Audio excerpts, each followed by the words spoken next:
જામનગર જિલ્લામાં ફરી એક વખત કુદરતે પોતાનો કહેર વરસાવ્યો છે।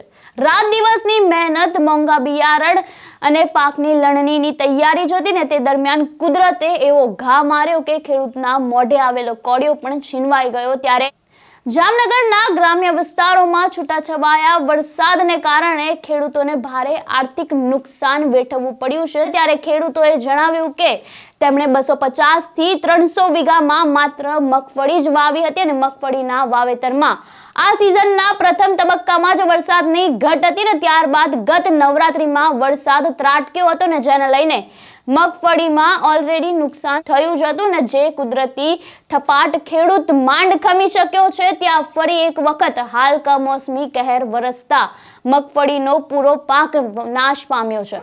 તેઓએ હવે સરકારની સામે માંગ કરી છે। ખેડૂતોએ હવે સરકાર સમક્ષ પોતાની માંગ રજૂ કરી છે અને પોતાનો ખોળો પાથર્યો છે અને ભીની આંખોએ કહ્યું છે કે સરકાર હવે ખેડૂતોની પીડાની સમક્ષ જોવે અને પારખે અને ત્યારબાદ તાત્કાલિક સર્વે શરૂ કરે અને ખેડૂતોને સહાય કરે। ત્યારે સરકાર દ્વારા જે કામગીરી નથી કરવામાં આવી રહી તે અંગે શું કહેવું છે અમને કમેન્ટ બોક્સમાં આપના મંતવ્યો જરૂરથી જણાવજો।